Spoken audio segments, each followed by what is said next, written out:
Assalamualaikum Sobat Tambang, apa kabar hari ini?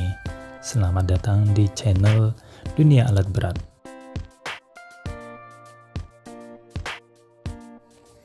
Pada kesempatan kali ini kita akan belajar tentang hoist system pada truk 777D Caterpillar. Di sini kita akan belajar tentang nama-nama komponen beserta fungsinya.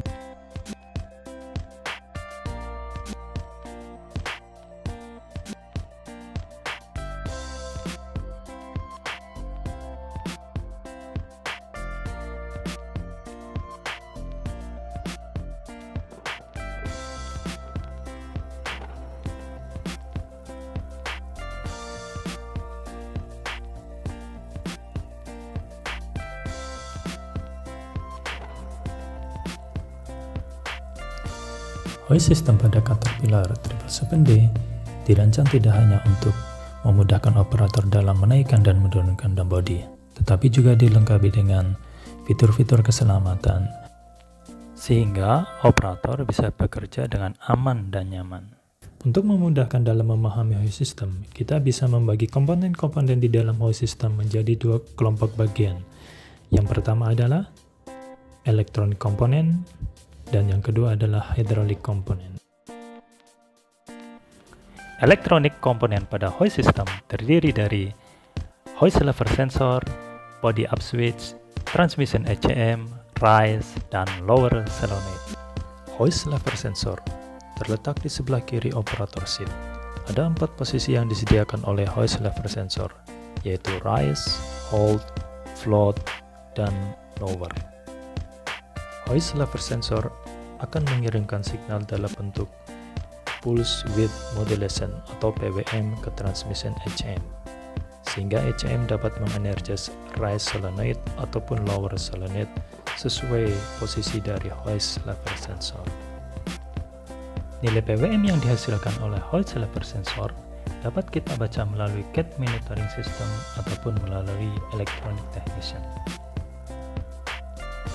Besar nilai signal PWM yang dihasilkan oleh hoist lever sensor berkisar antara 5–95%. Hoist lever sensor berfungsi juga sebagai safety device yang akan menetralkan transmisi ketika operator menggerakkan hoist lever ke posisi rise pada saat truk sedang berjalan mundur. Dan untuk alasan keamanan, seharusnya truk dioperasikan dengan hoist lever pada posisi float, sehingga sepenuhnya dam body akan ditopang oleh rangka dan body pad, bukan ditopang oleh hoist cylinder. Body up switch terletak di frame bagian belakang berdekatan dengan body pivot pin. Switch ini merupakan magnetic switch normally open yang digunakan untuk mengontrol posisi snap, sehingga ketika dam body hampir menyentuh frame, kecepatan dam body akan turun. Dengan adanya posisi snap ini, maka benturan yang keras antara dam body dengan frame dapat dihindari.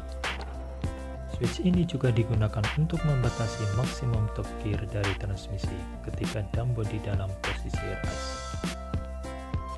Nilai maksimum top gear pada saat dam body posisi rise dapat kita setting melalui electronic technician.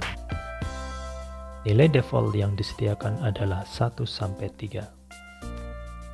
Misalkan kita memilih gigi 1 untuk maksimum top gear pada saat dam body posisi rise, maka ketika truk sedang berjalan dan pada saat itu dam body masih dalam posisi rise, maka transmission ECM akan mengunci maksimum top gear hanya pada gigi 1 saja, dan tidak akan bisa upshift ke posisi gigi yang lebih tinggi walaupun operator memindahkan transmission shift lever ke posisi yang lebih tinggi lagi. Selain itu, body up switch juga digunakan untuk mengaktifkan snap position, body up lamp, body up sound reduction, dan signal new loud count. Transmission ECM merupakan otak dari hoist system yang mendapatkan signal dari hoist lever sensor dan body up switch, sehingga transmission ECM bisa menentukan apakah rise atau lower solenoid yang akan on atau off. Dengan mengenergi salah satu solenoid, maka dam body akan bergerak ke posisi rise atau lower atau float atau bahkan ke posisi snap.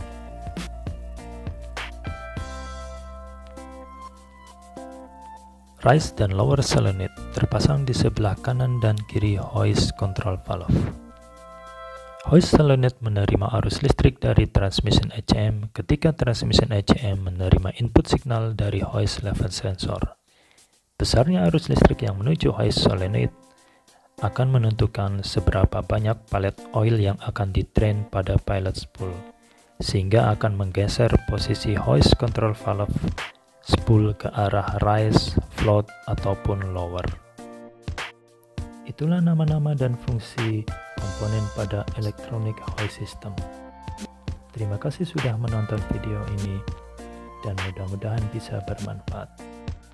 Tonton terus video-video pada channel ini dan dukung kami dengan like, share, dan subscribe. Sekian, terima kasih. Wassalamualaikum warahmatullahi wabarakatuh.